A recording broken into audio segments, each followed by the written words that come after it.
dan tidak apa. Stop sampai di situ. Yesus memberikan Bapak Ibu pelajari Alkitab saudara dari semua perumpamaan Yesus. Hanya perumpamaan di kitab Injil Lukas yang Yesus kasih pengertiannya di depan. Betul tidak?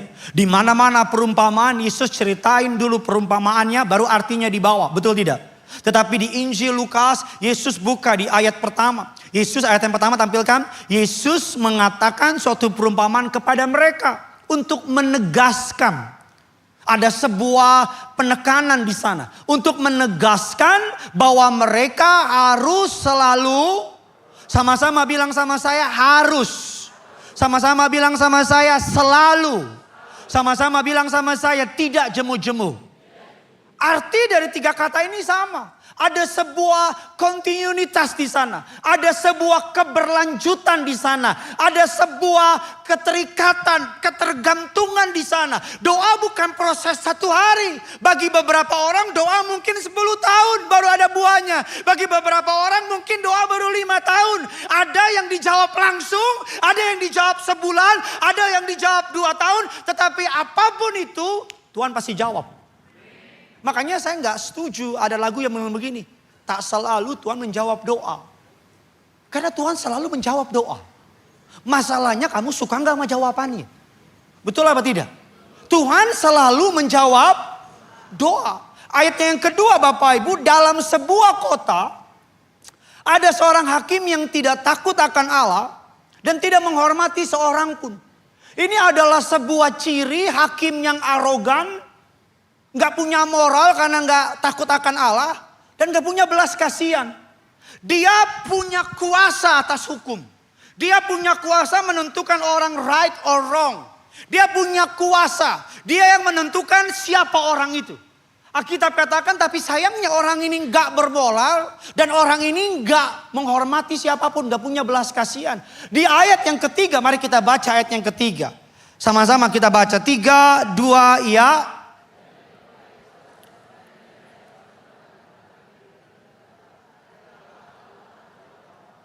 Dalam beberapa waktu lamanya hakim itu menolak, tapi kemudian dia berkata dalam hatinya, walaupun aku tidak takut akan Allah dan tidak menghormati seorang pun. 5 silakan.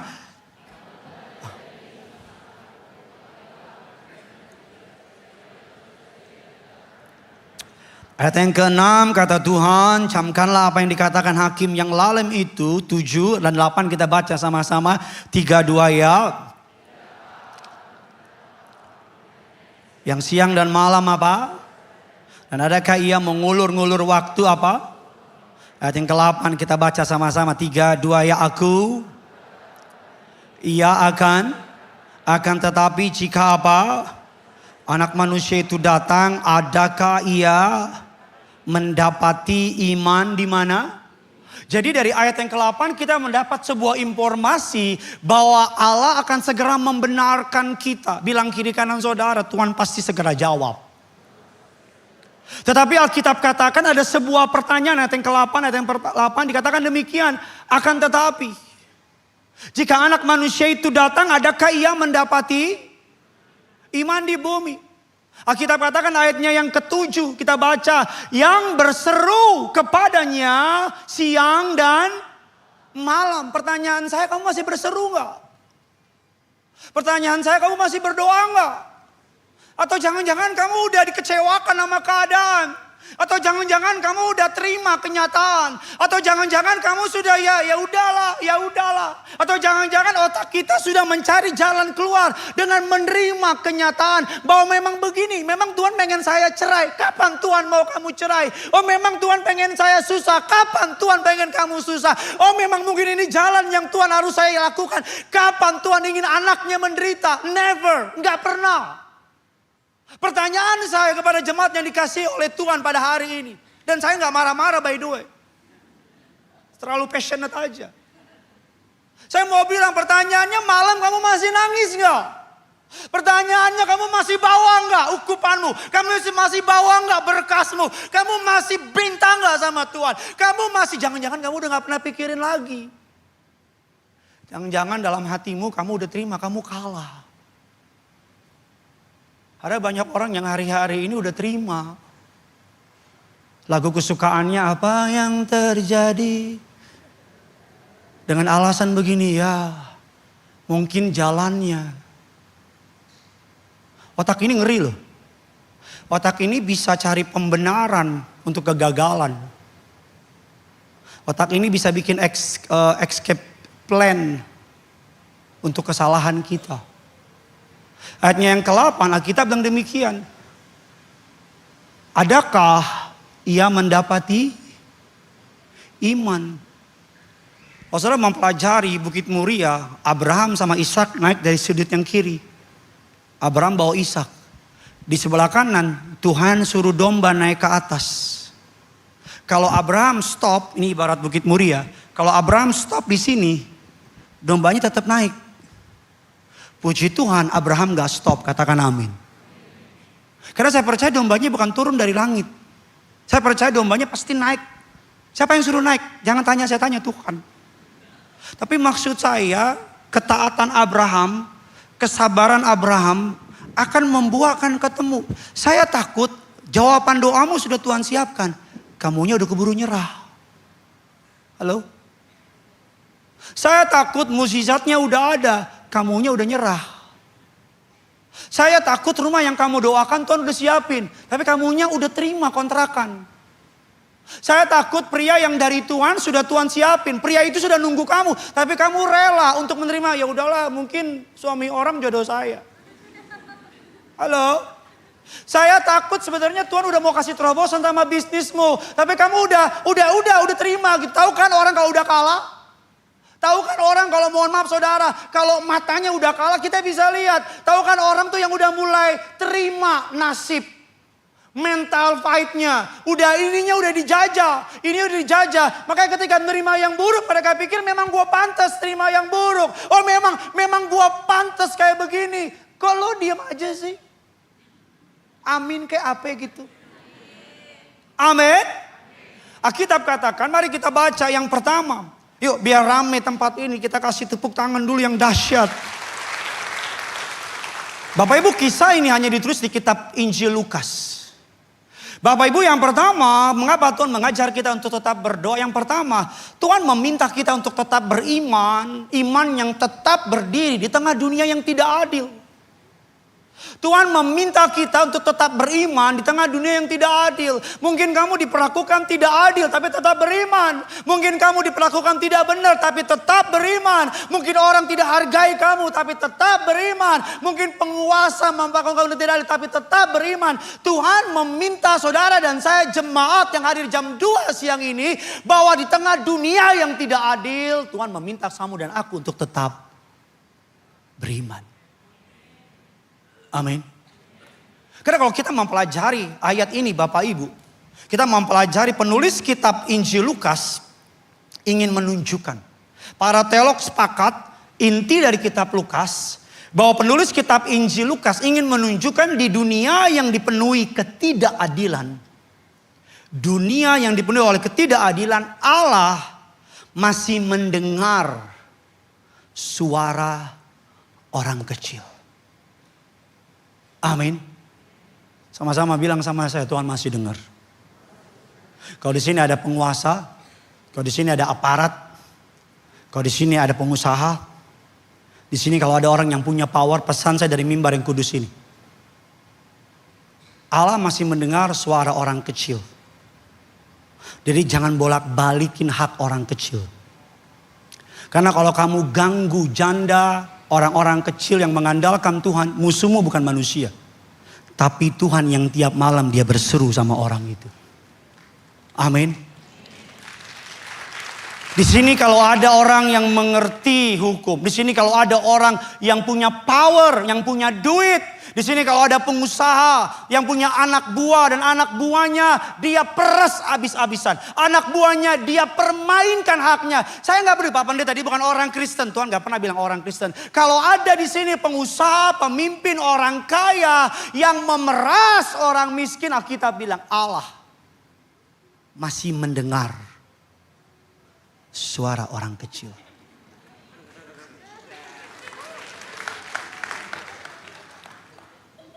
Saya bukan setan. Amin. Oh iya, kalau kamu dalam tanda kutip memperkosa hak orang kecil, musuhmu Tuhan. Dan kalau musuh kita Tuhan, dalam tempo sesingkat-singkatnya, dalam waktu secepat-cepatnya, 17 Agustus Arta Gading lantai 5 dan 6. Oh kamu bolak-balikin hidup orang. Tuhan bilang, oh kamu bolak-balikin hidup orang. Dia bolak-balikin jantung tiba-tiba di sini, ginjal ke sini, ya, ini tiba-tiba nggak dengar, otak dibikin gila. Tidak ada yang lebih. Alkitab mengatakan yang pertama, mari kita belajar Bapak Ibu. Ayat ini dibuka dengan doa yang tidak jemu-jemu. Bu, terus berdoa buat anak-anakmu yang jauh dari Tuhan. Bu. Pak, terus berdoa untuk sesuatu yang kau doakan. Adik-adik muda, terus berdoa untuk mimpimu. Mungkin bukan sekarang, mungkin bukan besok. Tapi dari mimbar yang kudus ini, dia pasti menjawab. Dan dia pasti membenarkan saudara. Saya suka istilah-istilah di TikTok yang bilang jalur langit. Pernah dengar istilah itu? Jalur apa Bapak Ibu? Langit. Gak bisa disuap. Gak bisa ditekan sama penguasa. Gak bisa diganggu. Kalau jalur langit sudah kita pakai, kita pasti menang. Amin. Tapi amin doa enggak? Pak, di sini siapa yang udah doa 1 tahun tapi Tuhan belum jawab? Gak apa-apa, jujur saja. Di sini siapa yang udah doa lebih dari 2 tahun tapi kelihatannya gak ada perubahan? Kita bikin klub yuk. Yuk bikin klub yuk. Pokoknya ketuanya yang paling lama belum dijawab. Tapi ini hidup. Ini apa Bapak Ibu? Hidup. Mari kita belajar lebih dalam Bapak Ibu. Bahwa kenapa yang Tuhan pilih adalah janda. Kenapa bukan anak muda? Kenapa bukan orang kaya? Kenapa musuhnya adalah hakim yang lalim. Dan lawannya adalah janda yang miskin. Karena Tuhan ingin mengajar saudara bukan tentang kekuatan. Tapi Tuhan ingin mengajar saudara tentang keteguhan. Persistensi. Tentang keuletan. Tentang terus berdoa. Janda ini lemah tapi tekun. Janda ini miskin tapi tekun. Janda ini mungkin tidak berpendidikan tapi tekun. Janda ini gak punya koneksi tapi tekun. Janda ini mungkin gak punya kenalan orang berkuasa tapi apa? Tekun. Saya bayangin Alkitab katakan setiap hari janda ini datangin hakim yang lalim itu. Saya bayangin in the modern era. Mungkin hakimnya lagi olahraga di tempat gym di Arta Gading. Lagi lari. Jandanya lewat. Kim.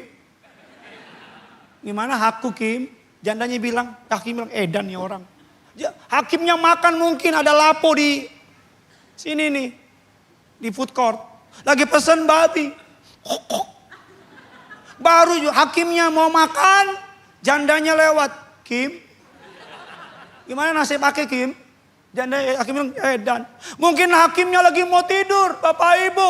Baru mau tidur nengok kiri. Jandanya di samping Kim. Mana Kim? Alkitab nggak bilang berapa lama. Cuma Alkitab bilang selalu janda ini datang. Sama-sama bilang sama saya selalu. Saya mau bilang kamu baru sebulan gak dijawab udah ngambek. Halo? Kamu baru 2 bulan gak dijawab udah ngambek. Kamu baru beberapa waktu gak dijawab udah ngambek. Padahal saya percaya dari mimbar yang kudus ini. Lebih banyak doa yang dijawab Tuhan daripada yang belum dijawab. Betul tidak? Kalau engkau sepakat dengan perkataan saya katakan amin. Berikan kemuliaan tepuk tangan bagi Tuhan kita. Kita sepakat kan? Memang ada doa yang belum dijawab tapi lebih banyak yang sudah dijawab. Betul apa tidak? Mari kita lihat perbandingannya secara kontras. Bapak Ibu. Antara janda yang gigih versus umat percaya. Ada 2 gambaran. Ini Bapak Ibu bukan perbandingan tapi ini perbedaan. Perumpamaan ini bukan soal perbandingan tapi perbedaan. Janda yang gigih, pihak yang didekati adalah hakim yang berhati dingin. Seorang yang tidak bermoral dan seorang yang tidak berbelas kasihan.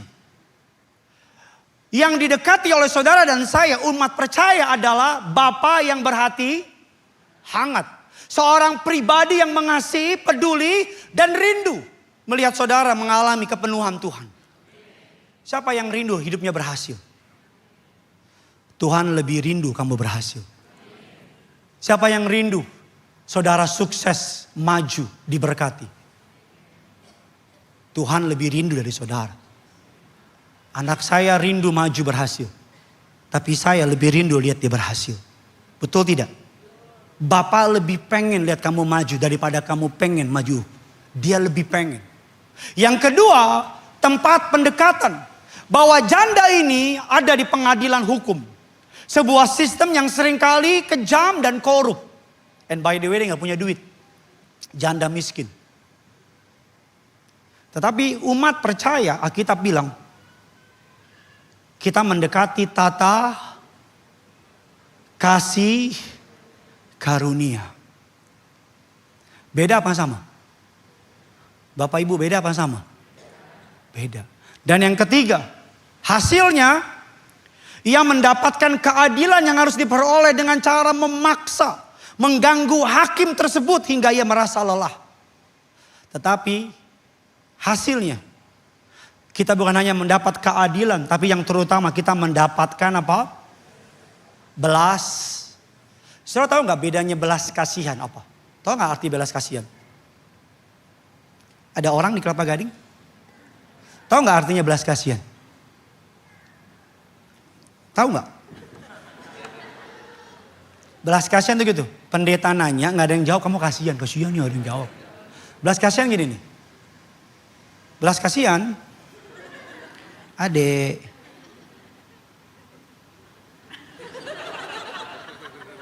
Ya udah ya. Belas kasihan, kamu tuh nggak pantas dapat. Tapi karena Tuhan mengasihi kamu, kamu dipantaskan buat dapat. Belas kasihan kamu nggak layak. Tapi karena dia mengasihi kamu. Saya Gideon nggak pantas di sini. Saya ngomong nggak malu-malu, nggak pantas di sini. Tapi karena ia berbelas kasihan sama saya dipantaskan di tempat ini. Amin. Begitu juga saudara dan saya nggak layak ada di sini. Tapi karena ia berbelas kasihan. Dari 3 gambar ini, dari 3 pendekatan ini kita mengerti. Bahwa yang pertama, Tuhan meminta kita tetap beriman di tengah dunia yang tidak adil. Yang kedua, Bapak Ibu, Tuhan meminta kita untuk mempercayai bahwa the justice of God never sleep. Sambil saya undang pemain keyboard. Bahwa keadilan Allah tidak pernah tertidur. Sama-sama bilang sama saya, Tuhan saya adil. Sama-sama bilang sama saya, Tuhan saya adil. Mari kita buka ayat yang ke-6 dan ke-7. Saya akan segera mengakhiri khotbah ayat yang ke-6 dan ke-7. Mari sama-sama kita baca ayat yang ke-6, 3, 2, ya. Camkanlah apa yang dikatakan hakim yang lalim itu. Bapak Ibu, ayat yang ke-7 kita baca sama-sama. Ke-7.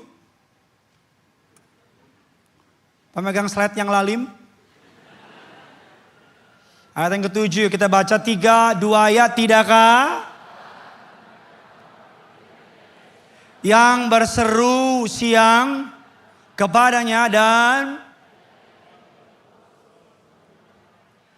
saudara jangan mikir Tuhan yang ngulur. Mungkin saudara tergoda, kayaknya Tuhan ngulur-ngulur waktu deh. No. Saudara jangan mikir Tuhan sengaja lama-lamain. No. Saya percaya kalau Tuhan lihat kamu sudah siap, segera dikasih. Amin. Tuhan tidak mengulur-ngulur waktu. Katakan amin. Tuhan tidak melambat-lambatkan untuk jawab saudara. Katakan amin. Tapi kata membenarkan dalam bahasa asli, itu bukan bicara instan. Tapi bahasa aslinya bicara tepat waktu. Enggak kecepatan, enggak kelamaan. Kalau kecepatan kita sombong. Kita pikir karena kita. Kalau kelamaan, telat, kita enggak muji Tuhan. Tapi tepat, Tuhan gak pernah kecepatan, gak pernah kelamaan, walaupun suka bikin deg-degan. Saya 2 tahun gembalain gereja ini. Tuhan gak kasih semua di depan. One step at the time. Pelan. Mimbar mulai diperbaikin. Besok minggu depan pintu depan tuh Pasat akan kita gedein. Sampai Pulau Sumbawa. Nanti lantai 6 mulai pasang panggung. Duitnya dari mana? Persembahan saudara. Pelan-pelan. Pelan-pelan. Kalau langsung dikasih gede, nanti Gideon bilang, oh Gideon nih, memang Gideon paling oke. Tapi kalau pelan-pelan, Gideon mulai belajar, oh iya ya. Kalau bukan Tuhan, gak mungkin kerinduanku church bisa dipakai Tuhan. Amin. Gak mungkin. Tuhan. Nah, kalau kita melihat kata dibenarkan adalah tepat pada waktunya. Waktunya saya sama waktunya saudara beda. Amin. Makanya jangan pernah bandingin jawaban doa orang lain sama jawaban doa saudara. Yang ngerti bilang amin. Ada time zone-nya masing-masing. Tahu time zone? Yang main itu. Time zone masing-masing. Ada orang yang langsung nikah. Ada orang yang Tuhan kasih kerjaan dulu. Baru nikah. Ada orang yang punya nikah langsung punya anak. Ada orang yang belum nikah kerja dulu. Saya tahu saudara mau mancing saya kan. Kadang-kadang kejatuhan pendeta, jemaatnya yang mancing. Saudara gak kasihan sama saya ya? Ya, ada kalanya orang cari kerja 5 tahun. Tapi sekali dapat langsung jadi supervisor. Ada yang lulus langsung kerja. Tapi kalau saudara lihat ujungnya Tuhan gak pernah curang sama kita. Amin. Makanya Tuhan minta kita untuk sabar. Kita ini hebat dalam beriman tapi sabarnya kurang. Daya tahan kita dalam menanti janji Tuhan itu beda. Ada orang 1 bulan, waduh gedor Tuhan. Dar. 2 bulan, dar. 4 bulan gedorannya mulai pelan. 5 bulan udah mulai gak doa. 6 bulan udah mulai loyo. Bapak Ibu, kata camkanlah menandakan bahwa Yesus ingin saudara menangkap pesannya. Yang pertama, bahwa Allah tidak seperti hakim dunia. Tuhan mau bilang begini, kalau hakim yang lalim saja menjawab doa dari janda yang miskin itu, apalagi aku, kata Tuhan. Amin. Saya ulang lagi, Tuhan mau ngomong gini kepada jemaat kerinduanku Kelapa Gading online dan onsite. Lantai 5 dan lantai 6. Lantai 4, 3, 2, 1 yang gak denger ini. Tuhan mau bilang begini, Pak, Bu, adik-adik muda. Tuhan mau bilang begini, kalau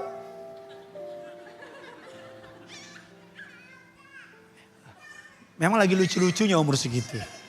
Kalau papa mamanya begitu kita salibkan sajalah. Saya sebelah kiri ya biar lebih. Sampai di mana khotbah saya? Tuhan mau bilang begini, kalau hakim yang lalim saja menjawab doa janda yang miskin. Apalagi dia Bapa yang baik. Pasti jawab doa saudara. Tepuk tangannya bisa lebih hebat dari ini deh. Yang jahat saja, yang gak bermoral, gak punya belas kasihan. Jawab. Tuhan lagi kasih kita sebuah perbandingan. Saudara nangkap gak sih pesan Yesus? Yesus tuh tahu perasaan saudara menanti jawaban doa. Yesus tahu perasaan seakan-akan Tuhan gak dengar. Makanya kisah doa yang tidak jemu-jemu Yesus ceritakan di kitab Injil Lukas. Yesus pengen kasih tahu sama kamu yang sedang berada dalam ruang tunggunya Tuhan. Sedang kamu yang sedang berada dalam penantian dalam doamu. Yesus mau bilang begini, hakim yang lalim saja jawab doa janda yang miskin. Apalagi Bapamu di surga. Dia pasti jawab kamu. Yang kedua Yesus mau bilang begini. Yesus mau bilang bahwa hakim itu dibujuk. Tapi kalau Allah gak perlu dibujuk. Dia dari sananya sayang sama saudara. Doa kita dijawab bukan kayak anak yang minta terus, papa minta es krim, papa minta es krim, papa minta es krim, papa es krim dong. Terus papa udah kasih es krim karena sebel dibujuk, diganggu terus. Dia pesan es krim, kasih sianida segelas. No. Jadi kamu jangan berpikir kamu berdoa supaya bujuk Tuhan. No, enggak, jangan. Jangan berpikir kamu doa seperti janda yang gangguin Tuhan. No, dia bukan hakim yang lalim. Tuhan bilang gini, camkan. Bahwa Allah bukan seperti hakim dunia. Yang kedua, bahwa Allah dia tidak perlu dibujuk. Yang ketiga, bahwa Allah ia menjawab doa kita karena kasihnya. Bukan karena kita tekan. Bisa ngerti maksud saya? Bukan karena kita tekan. Bukan karena kita tekan tiap hari, jawab gak? Tuhan bilang daripada gue pusing, gue jawab deh. No. Tapi karena ia mengasihi saudara. Dan dengar baik, Yesus ingin bilang bahwa Allah bertindak karena kasih. Bukan karena rasa terganggu. Kalau gitu Pak Pendeta, kenapa saya doa udah bertahun-tahun Tuhan gak jawab saya? Kalau gitu kenapa saya udah berdoa lama, kok Tuhan gak peduli sama saya? Kalau begitu saya sudah tiap malam berseru sama Tuhan. Tapi kenapa Tuhan gak kasih perubahan? Kenapa dalam dunia ini tampaknya tidak ada perubahan? Tuhan sedang mengajar saudara untuk mengenal karakter Tuhan lebih dahulu. Sebelum mengetahui mukjizat dalam hidup saudara. Rasio pengenalan kita akan Tuhan menentukan rasio ketenangan kita menjalani hidup ini. Saya ulang lagi, rasio pengenalan kita akan Tuhan akan menentukan ketenangan kita menjalani. Saudara naik pesawat, saudara tahu pilotnya terlatih, sudah tidur nyenyak karena kamu tahu. Pengenalan kamu akan Tuhan akan membuat kamu tenang jalani hidup ini.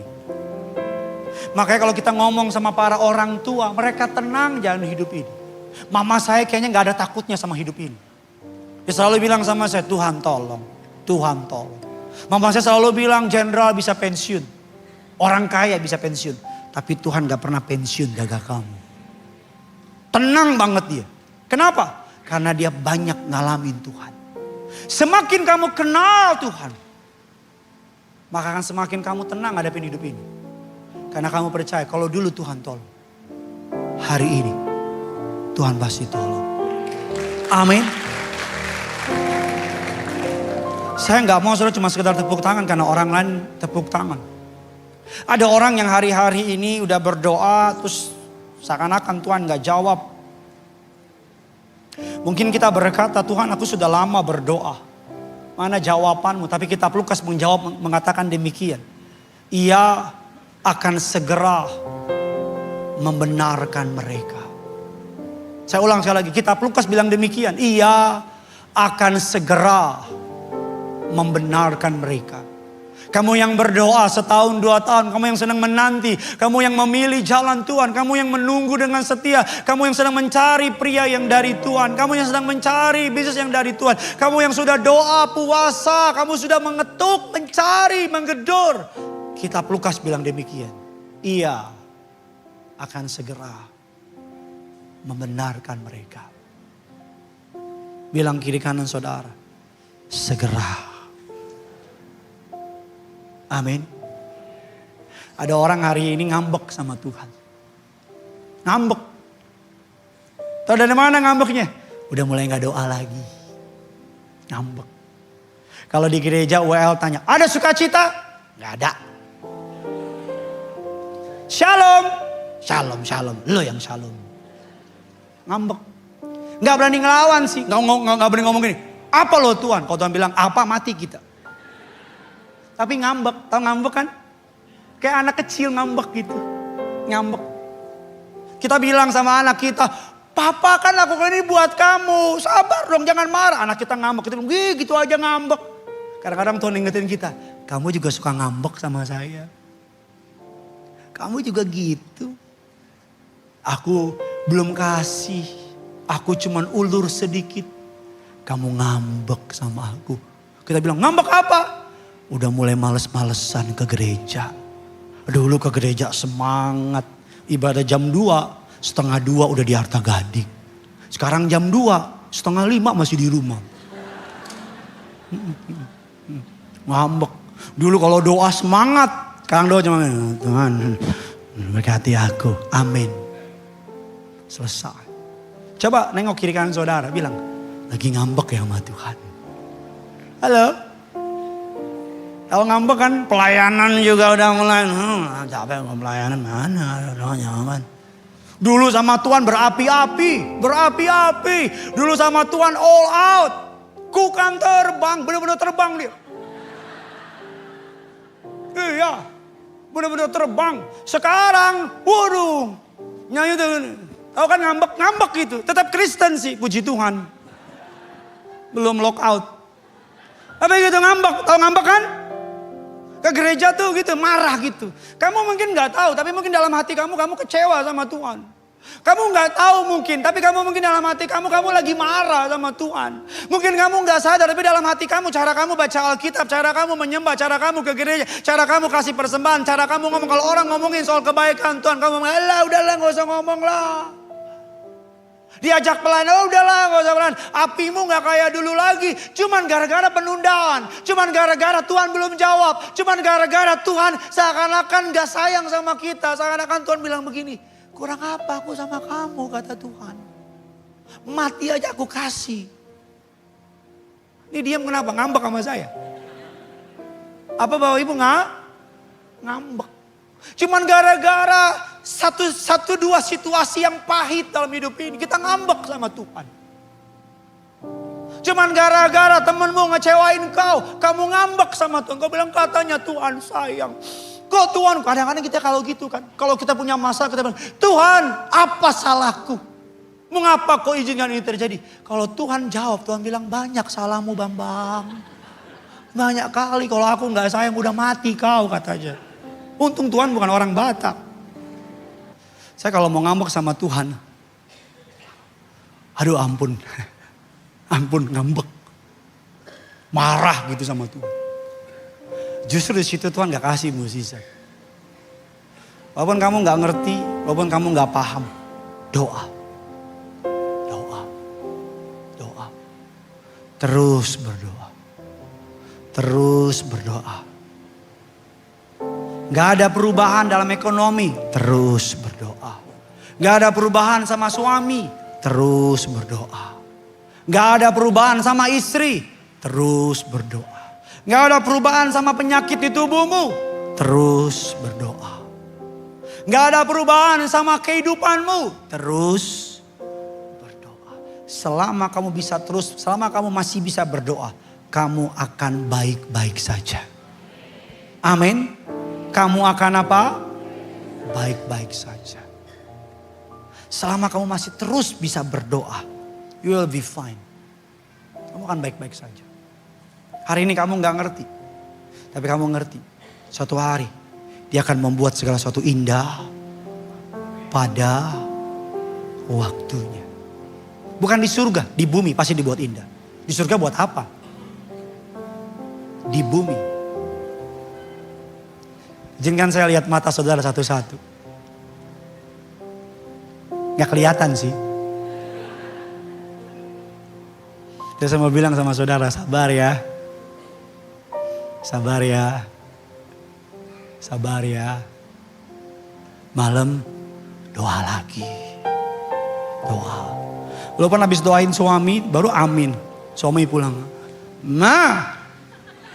Tuhan kayaknya gue doa biar dicabut nyawanya Tuhan.